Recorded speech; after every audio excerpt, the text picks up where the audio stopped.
All right, welcome on into the Wolverine TV. I am Clayton Sayfie with Chris Balas from the Wolverine.com. Remember the promo code Blue60 over there for 2 months of our premium content absolutely free. Join us on our message board.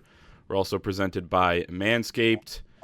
Chris, we'll talk about Hunter Dickinson and his decision here in just a moment. Obviously, he declared for the NBA draft. Still going to have a shot to come back here, and we'll get into all the details on that as well. But let's talk about football.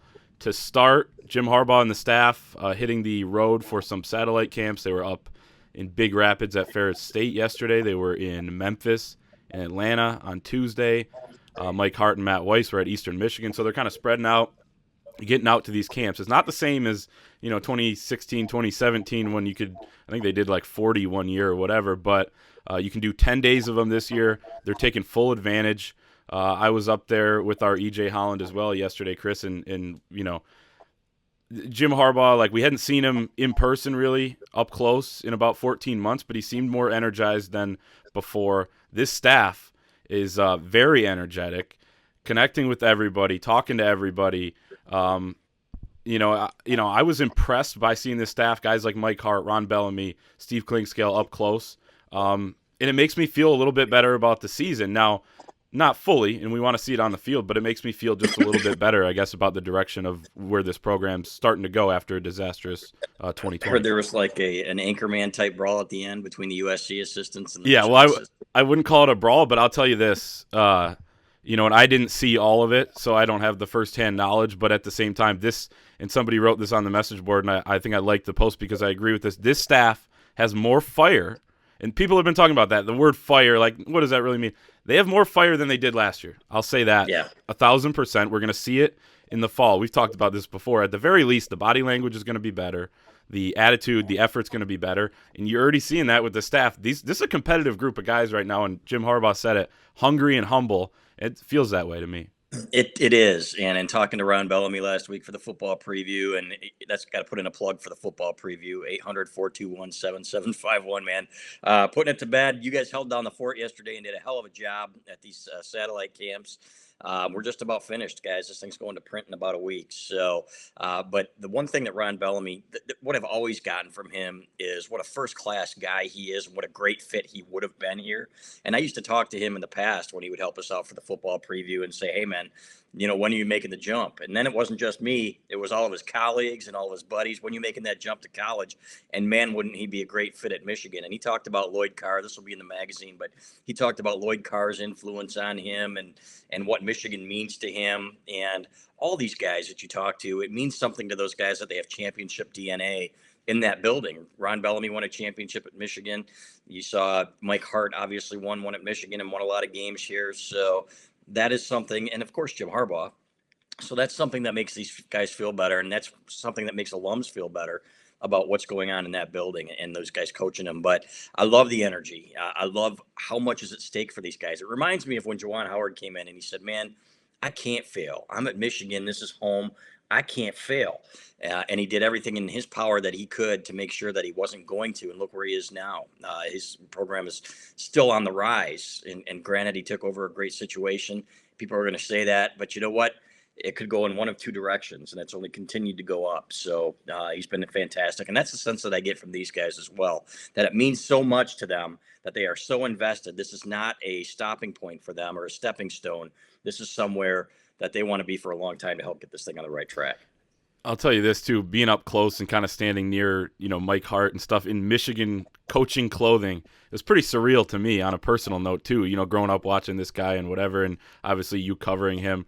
And you feel good about those guys, like you said, in the program. And I'll say this as well about the quote-unquote scuffle or whatever. Nothing actually physically happened. But I trust a guy like Mike Hart's judgment on what to do in a situation like that. These competitors down there that know Michigan, like you said, that are kind of like Juwan Howard in a way. And we've seen Juwan Howard, he's a fiery guy as well.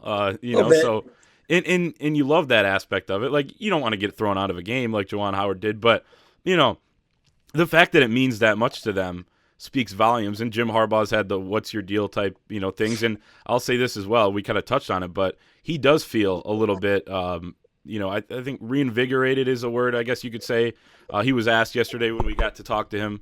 My mic just fell there, but he was asked yesterday, is he feeding off the energy of this staff? And he said, well, I was born with it and things like that. He's not going to, reveal any sort of, personal change or anything like that to, open up some sort of narrative or anything. But it feels like he is to me, and it makes you feel a little bit better. I haven't changed my record prediction or anything like that at this point. No. I did go up from 7 to 8 between our spring roundtable and our staff picks for the football preview. Another plug, shameless plug. Where are you at right now with that? I guess, we don't want to give away. This is like half a page, though, on the preview that we can maybe give away. Yeah, and we've said it before. I said 7-5, and it's not about wins and losses to me. It's about getting the culture back and showing that you can play together and play Michigan football. I hate to say it; it sounds cliche, but man, get a guy like Jay Toya, right? That you can plug in there and provide some help up front. A big defensive tackle out of USC. And that would certainly help. Another body on the defensive line. So Jordan Whitley, is that who it is from Oregon State? And he's a big boy. Yeah. If he can get in shape, then you know what? Then you need a few more bodies up there. But and speaking with these guys, talking about the back end, I was reading Lindy's the other day. Michigan is number 8 nationally in their defensive back rankings as a unit. Now that might be a little high, and that's probably weighed heavily on the fact that the safeties are going to be pretty damn good. But you know what? There are some bodies there. DJ Turner's going to be a guy that they like. I think Andre Sheldon's going to be playing quite a bit at the nickel corner position this year. So there's talent there. And if these guys can put it together, it reminds me of the first year kind of when they had a lot of great players, but Brady Hoke went 5-7 with them. And when they first got there, they said, man, we can do better than that with these guys. They can do better than that with the talent they have on the field. I'm not saying that this is a championship caliber team, but it certainly can win 8 or 9 games. And do I think they will? I think some things have to bounce in their favor to do that. And one of them is great quarterback play. We've heard that from a lot of people, but they've got talent on the offensive line. They've got talent. They've got highly recruited guys at the linebacker positions. They're smaller. I think Josh Ross is going to have a nice bounce back year. I talked to his brother James, who's now at Hope College. Saw him yesterday. Yep. Did you? Yep. Yeah, great guy, man, and some great things to say. And he talked about his brother. His brother, he says, is in the best shape of his life.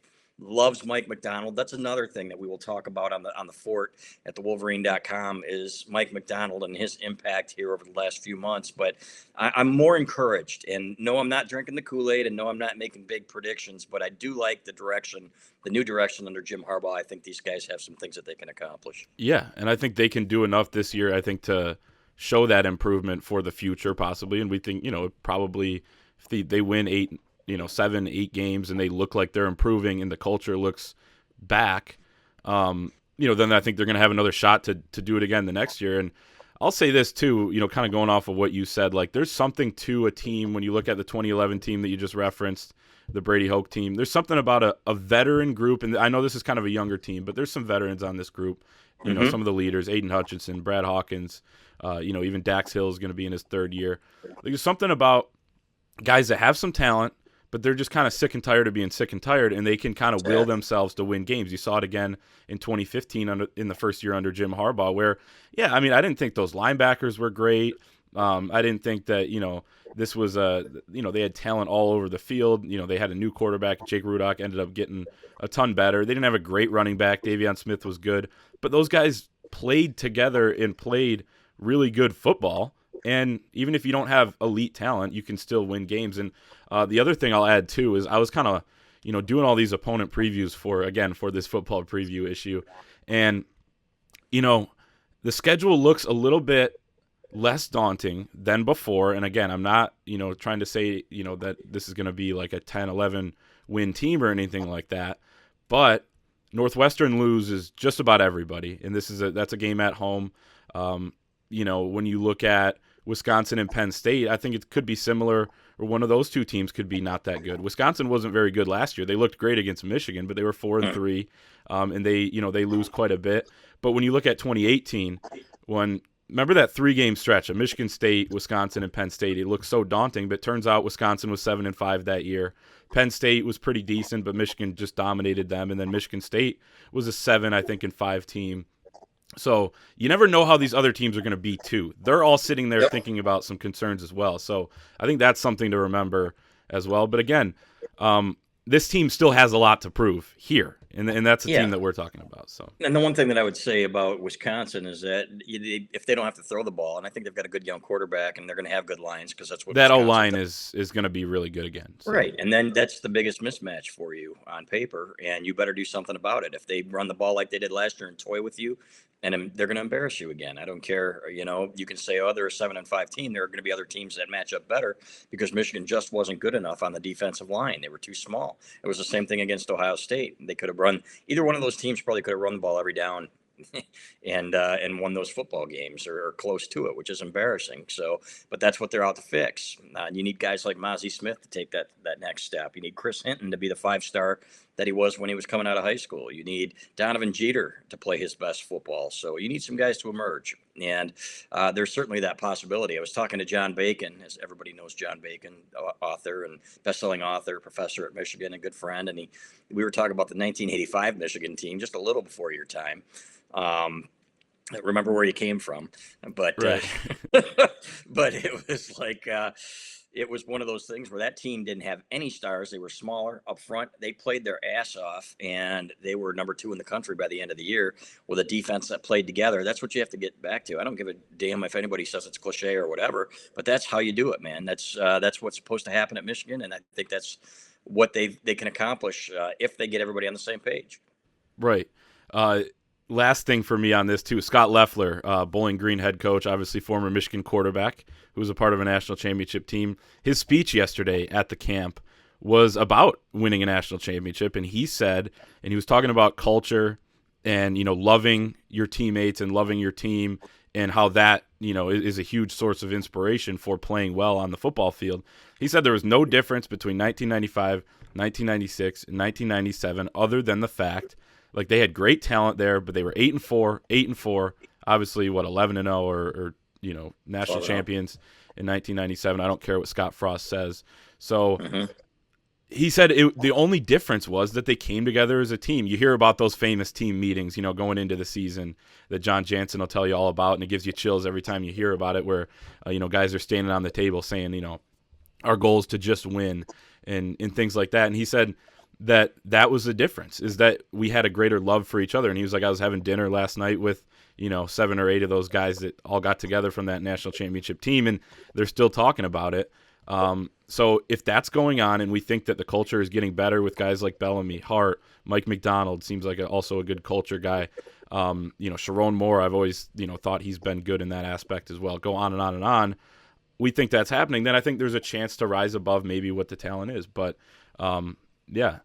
It's about but you got to get, and if there are any turds, you got to flush them. Sorry, yeah. You can't let the inmates run the asylum, and I think that happened a little bit too much. I think that we're seeing a lot of guys leave, and everybody's like, "Oh, it's a problem." To me, it would be a problem if you had a championship level team and all these guys were leaving because they were unhappy, or if you had a good team.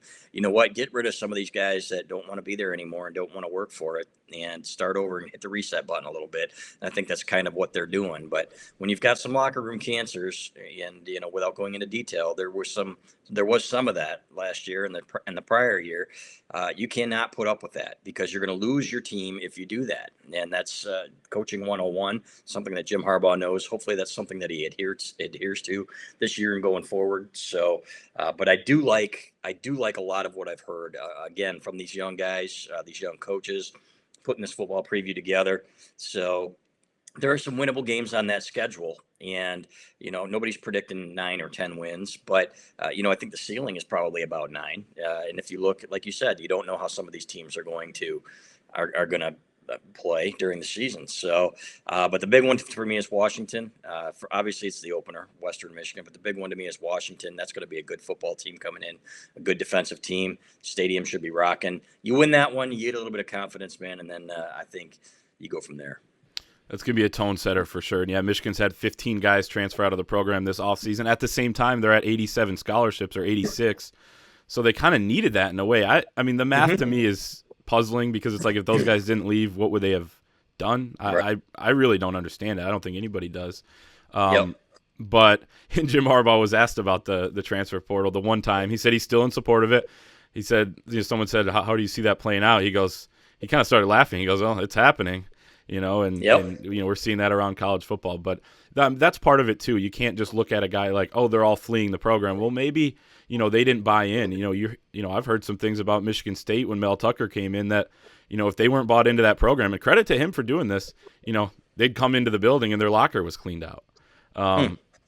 And, they'd have to earn their way back onto the team, quote unquote. He wasn't kicking guys off, but, Scott Frost kind of did that in Nebraska. Still hasn't worked, but, not saying Michigan's doing exactly that, but they're, I think making it clear to these guys that if you don't buy in, things aren't going to work out for you on the field. So it's fascinating to see the way college football is going, especially in, coming off this Michigan season. Fascinating is one word to describe it. I don't like it, but I'm an old guy, so what are you going to do? All right, let's talk hoops. Yep. Before we get to basketball, we want to remind you, as we said at the top, that this program is brought to you by Manscaped. Father's Day is right around the corner.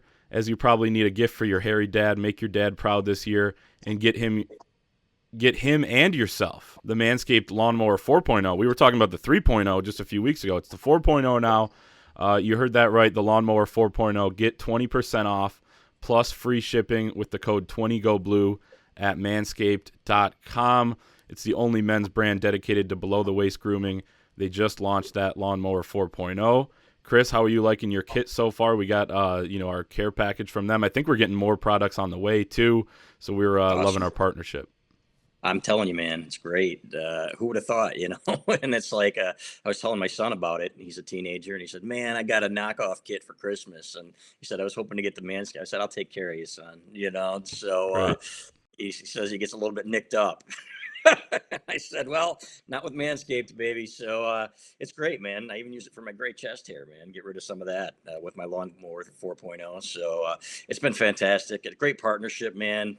But it's a first-class product, and that's the thing. We team up with first-class people, and Manscaped certainly has a first-class product. Yep. So that's 20% off, and your son can use that unless you get it for him, but you can use it too. 20% off with the promo code 20GoBlue, manscaped.com, 20GOBLUE. Don't forget where you came from, your dad's balls this year. Show your original home some love with Manscaped. There we go. Great. I'm going to get a new T-shirt with that slogan on there, like I wore it up north last weekend. Your balls will thank you. So, all right. Yeah. So let's get into hoops here. Obviously, a couple bits of news. So the dead period's over. Just like in football, we talked about satellite camps. The Michigan basketball coaching staff will be on the road, I assume, later this summer once the camp circuit really heats up, which is more in July. And then, they're hosting visitors already. They hosted Ty Rodgers June 1 and 2. So right away, a kid comes down from the Saginaw area, gets on campus. I guess, do you want to talk about recruiting first or Hunter Dickinson? Because I kind of teased Hunter. Let's talk Hunter. He's up on the screen. So, yep. The thing with him, man, everybody's like, oh my God, why? Why is he leaving? And so he's not leaving right now. What he's doing is what he was probably should have done earlier. And that is to at least give it a shot and get some feedback. And it just makes perfect sense. You're basically getting a free evaluation from NBA guys, Clay, where they're going to tell you what you need to work on. And one of the things was his body. This kid has been putting in unbelievable work. So I guess the concern, if you're a Michigan fan, is did he improve so much, on his jump shot and on his body in the last couple of months that he's going to go and tear up the combine and become a first-round pick? Nobody had him in either the first or second rounds as of a couple of weeks ago before he declared. So in my opinion, that's still where he is, and until he proves otherwise. And he's got the NBA is obviously a shooting league now. Big men have to shoot. You've got to be able to move a little bit better laterally. He did say on the Defend the Block podcast with Brian Bush the other day, he said that's something else that people say I can't do, and he wants to prove them wrong, but he's got some things to work on. So we've always said we thought he would come back for a second year. We always said we thought he would test the waters and get feedback. He was probably always going to be a 2-year guy. The big thing is getting that second year out of him, because obviously that changes the fortunes of your program, the ceiling of your program, not your team, not your program this year, if he doesn't come back. Yeah, no, I completely agree. I think it drastically changes it. I have no problem saying that. I think some people were saying that, it's not that much of a difference. They have Musa Diabate and guys in there. It's like, I mean, are we kidding here? It's a second team All Right. America, who was, as a freshman, he'd be a guy that you would put in consideration, certainly at the top of the list for Big Ten Player of the Year, first team All American next year.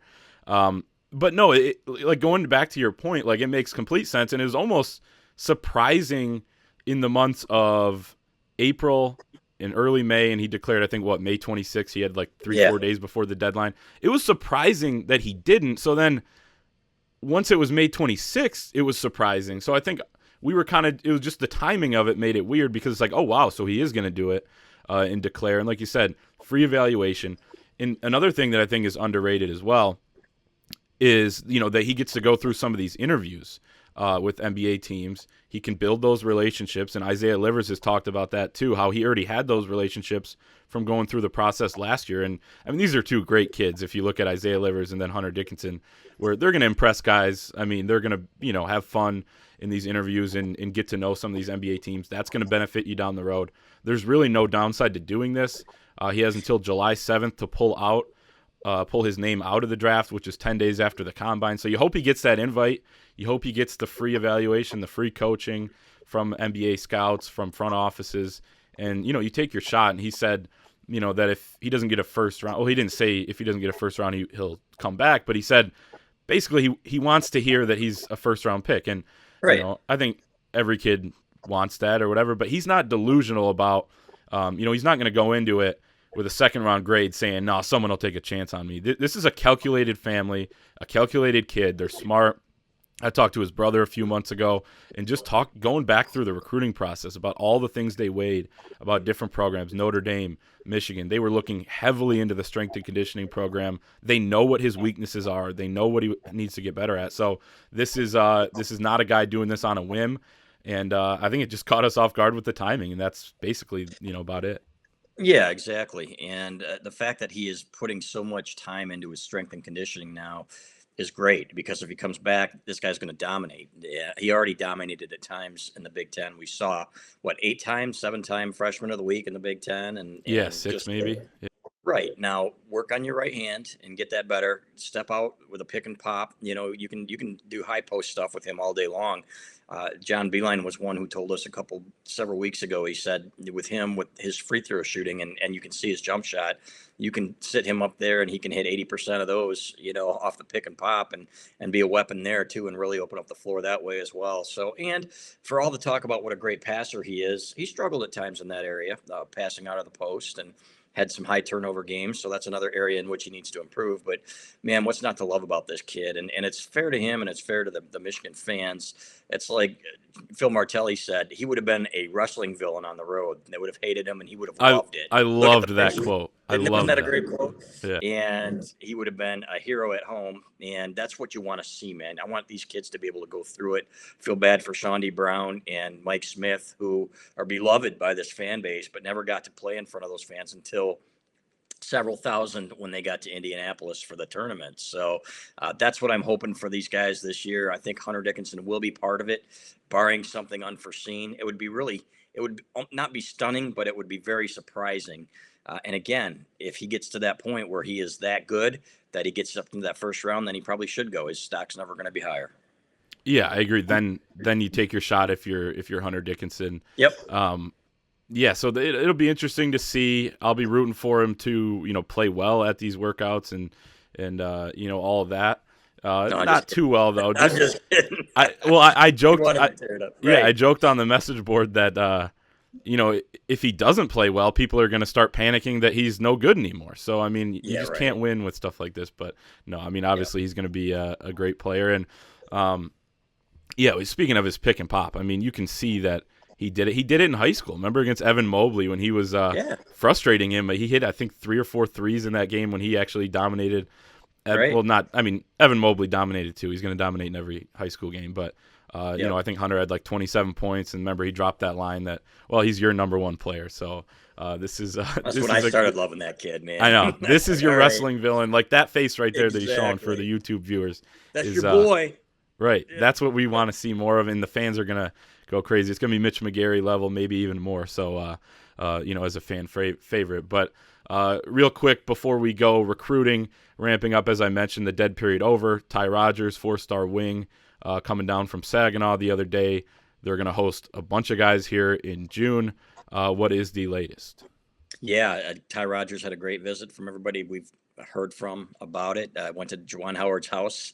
Man, that'd be a fun one, wouldn't it? And I had know. some. When are we going to Got get our invite up there? yeah, well, when you can when you can average 25 a game, and you still have eligibility, right? Yeah, I think I got a couple of years maybe. Yeah, so there you go. But and you know what? It's so easy to like the guy and his family, his kids. And I told Juwan this, man, when he first got here, talking to his kids as young as they were. These kids are unbelievable. The parents did an unbelievable job with them, and but that's the kind of family it is, and that's why kids are lining up to play for Juwan Howard. And we mentioned this on the message board a couple weeks ago. There was a high level 23 kid who was on the phone, whose assistant was on the phone with Phil Martelli, Michigan's assistant. And he said, my kid has said, all I want to do is talk to Juwan Howard. That would be a dream come true. And Phil was like, wow. He said, that's unbelievable. What a testament to what he's building here. Jaden Bradley, number 18 player in the country, I think number 3 point guard now in the 2022 class, will be in at the end of the week. We think that's a North Carolina-Kentucky battle. Never discount Juwan Howard when you get a guy face-to-face here, because people just tend to gravitate to him and love what he says, and want to play for him.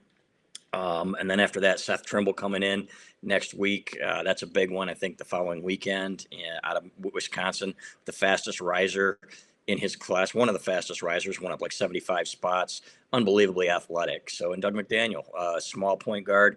I don't know how his game would translate to the Big Ten, but I do know that he's tearing up the AAU circuit with his passing. Needs to be a bit better shooter. But man, to have these options, knowing that Jet Howard is going to be in the fold, and I'm sorry if I'm giving that away, I think that's pretty much a given. Jet Howard has risen to top 25 status now. And you know what? They're going to have great recruiting classes. Now, the new challenge is to make everybody happy, right? And because you can only play so many, there's one ball. So everybody's like, well, why are you wasting a scholarship on this guy? Or why are you going after that guy? And it's like, because you can't play 13 guys. You need some guys that are going to be program guys in here for a while, too. They've gotten it figured out, in my opinion. And Howard's done a great job learning on the job recruiting to the point now that he's already one of the best in the business. And one thing not to forget about the Bradley family is they're Buffalo Bills fans. Same with the Dickinsons. Kids like that are a little more down to earth, I feel like. He's a 5-star, but he's and I'm not even a Bills fan, obviously, but I mean, right. I respect the Buffalo fan base, sports scene up there. So you got to keep that in mind that, some of these guys are going to be recruitable 5-star type guys but at the same time, when they have some of these options like Kentucky and North Carolina, and I know, right now, Michigan, somebody said this on the message board the other day, that Michigan might be the hottest name in college basketball right now, the hottest brand. Also considering the fact that, I know Duke isn't super hot after coming off of not making the tournament, but, they're Duke.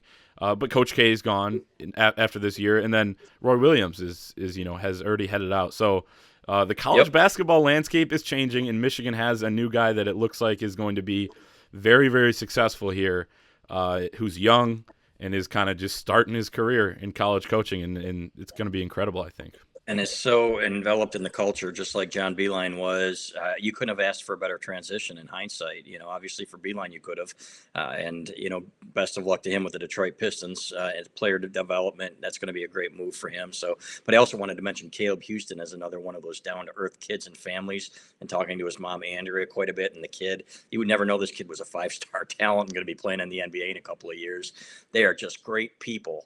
And that is what they are after. And you don't sacrifice your culture for talent. And that is just the way it works. And Juwan Howard knows it. They've done a great job. Mm-hmm. Yeah, and I was talking to Caleb Houston's coach a few months back as well, Ray Miller from Montverde. And he said this kid, this is a group that they coach of elite guys. They got the number one guy coming up in the next class, Jalen Duren, who's also a Michigan target. But, he said, we coach all these great guys, but Caleb Houston, I'll come into the building, and he's been there for an hour or two, at 5, 6 in the morning working out. He doesn't seem like a 5-star in the way that he operates. And, man, does that not sound like some of the better Michigan players, including probably Juwan Howard as well. Yep. So there you go. So the future's bright with Caleb Houston. Then obviously recruiting. The fact that they're maybe kind of even not even pushing for some of these top 100 type guys yet. They Yep. will at some point. Is good news right now. At the same time, they want to fill the class. So it's going to be interesting to see this month of June now that visits are back. Anything else here on Hoops Recruiting? That's it. Just Manscaped. 20 Go Blue, folks. Yes, sir. Father's Day, and I'm telling you, it's worth it. Everybody that I know that uses it loves it. I know I do.